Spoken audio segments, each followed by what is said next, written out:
Hi everyone, CFL Park Hopper here at Volcano Bay. And we're here today to give you some tips and tricks on how to have a great visit here at Volcano Bay. Let's go. All right everyone, so the first thing you really got to know to plan your day at Volcano Bay is how you're going to get here and how the park works. So Volcano Bay is a little bit secluded and you can't just drive up and park in front of it. It is bus access only. So you would either park in the main Universal parking garage, just like you were going to the theme parks, only you're going to tell the parking attendant you're going to Volcano Bay, and there's a separate part of the parking garage for Volcano Bay, and then you can get a bus from that parking garage into the park. If you are staying at any of the Universal Resort hotels, they have direct bus service from the hotel to the front door of Volcano Bay. And if you're staying at Cabana Bay, which is right behind us, they have private walking access into the park because they are so close. And you're going to get a tapu tapu. That's this wristband when you get into the park. And that is how you're going to access lines for the rides. So all the rides are virtual queue. You're going to tap at the ride that you want to ride. And then you're going to wait for the time to count down on your wristband. And while that is doing its thing and counting down, you can do anything else in the park that is ride now. So any water slide that is ride now that doesn't have a long wait time, you can go ahead and do. Right in front of us is the beautiful wave pool. You can do that. They have a rapid river and a lazy river. You can do both of those. You can eat, you can be sun tanning. Lots of different choices for things to do while you're waiting for your wristband. So there's no just regular standby lines unless the rides are ride now. Anything that would have a wait time, you're going to use your tapu tapu to tap in. You can also use tapu tapu to get a locker for the day. And I'm trying to think what else. You can also, I think, look, you can put a credit card on it and you can use that to tap to pay for things like food and drinks and souvenirs and things in the park as well. So we're going to walk around, we're going to show you all the different attractions here, and we're going to talk about how best to maximize your trip here to Volcano Bay. All right, you see this giant tube coming out of the top of the volcano? This is the Koyokiri drop slide, and it's a red capsule way up in the top that you get into, and they push a button and the floor drops out and you slide down on your bare back, I think at about 75 miles an hour, all the way down to the bottom. So I've never been brave enough to try this, but if you are a thrill seeker, you're going to want to try the Koyokiri one for sure here at Volcano Bay. Pretty awesome lazy river here at Volcano Bay, and it actually goes through the volcano. You can kind of see the tunnel up ahead. You're going to go through the volcano a little bit, so it's a lot of fun. Definitely check it out on your next trip here to Volcano Bay. These blue and green slides here are some of my favorite family raft slides. I love the blue one. It is called Hanu. It has giant walls that your tube goes up on each side. And Ika Moana is the green one here, and it's awesome. It just kind of swirls all the way down.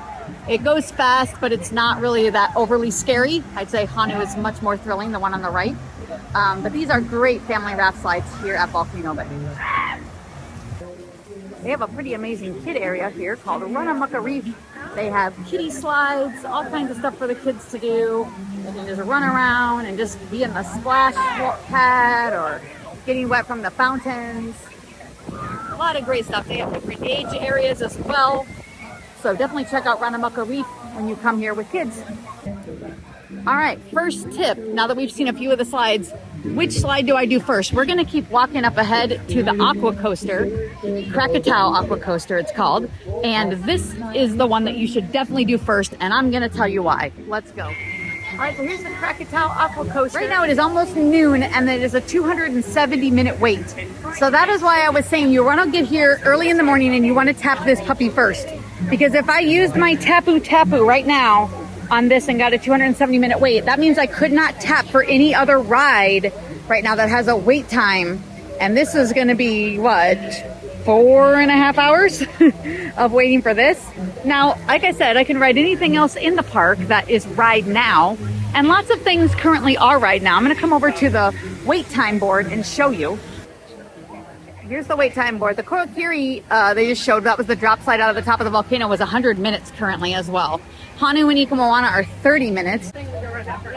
Oh No and Oh Yeah, which are individual slides, and Kalantainui are all an hour plus.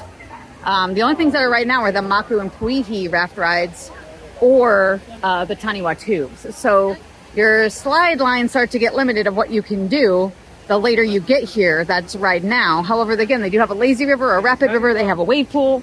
They have plenty of food. So you know, there's plenty to do in that 4-hour time, but to really maximize your day, I would say get here when the park opens. This is the Rapid River where you put on the life jacket and cruise. These are the Taniwa tubes right above me. These are usually always right now. There are 4 slides, 2 on the blue side, 2 on the green slide, and they are all slightly different. So you could take advantage of these in your 4-hour wait because all of them are different. And here's people coming out at the bottom of the Taniwa tubes. The green and yellow slides up here are the Puihi and the Mountain round raft rides, and these are family slides. And again, these are right now, and a lot of times they are right now because they're in the back of the park, so they're further away from everything, and people tap stuff that's closer. So again, you could come in the middle of the day, tap the water coaster, and find things to do. But I really think to maximize your time, you want to be here early, park open at best, and tap that aqua coaster then, and then usually everything in the park is right now. And I can usually get the whole park done by noon if I do it that way.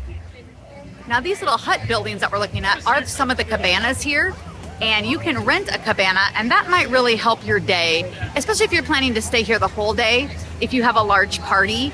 If you just want a secluded area to go back to, a cabana may be worth it. I highly suggest that you go online to their website and rent a cabana well in advance of your trip, especially in the summer. They will sell out. They are pricey, but they are worth it, I think, if you want to, again, have a relaxing place to be that's secluded.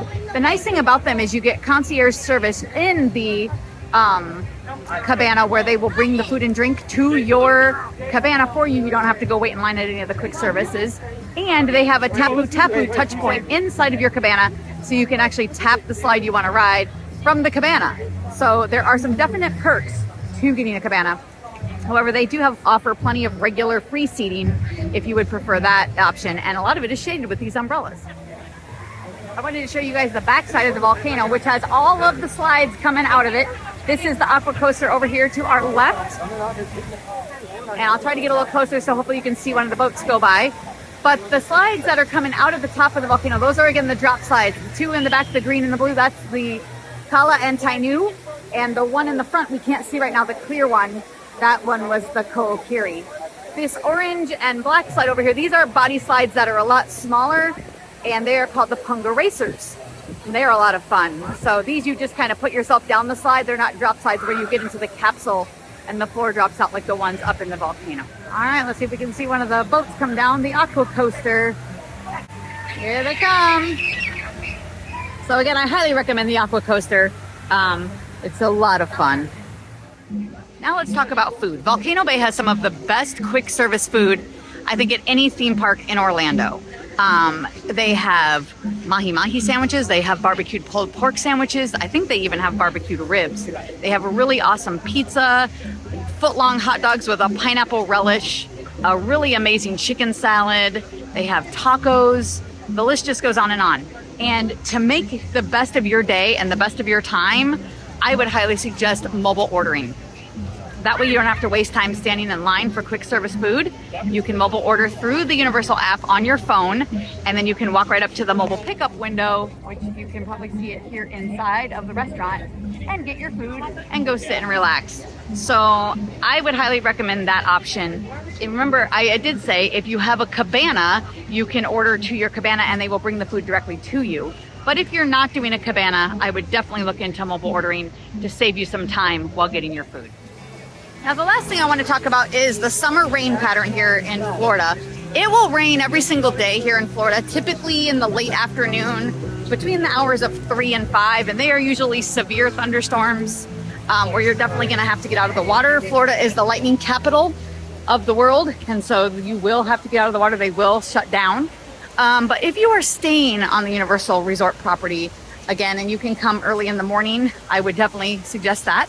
Otherwise, the park does stay open till 7 or 8 o'clock at night in the summertime, and you could come after the storms from your hotel and just kind of have a place to relax and cool off in the evening. I've done that before, and a lot of times the park's a lot less crowded in the evening once the storms have passed. So that could be possible. If you are planning to come all day to the water park, just know that at some point in the summer, you will probably get thunderstorms and you will have to take shelter. So you're just going to need to kind of plan that into your trip if you're coming all day here to Volcano Bay. Well, everyone, I hope you enjoyed my information here on Volcano Bay and how to have a great trip if you decide to come here on your next Universal vacation. If you liked today's video, hit like and subscribe down below to see more. And don't forget to hit the notification bell so you can be notified every time we upload a new video, which is usually once a week. And also subscribe on social media, Facebook and Instagram, CFL Park Hopper on both. Thanks for watching.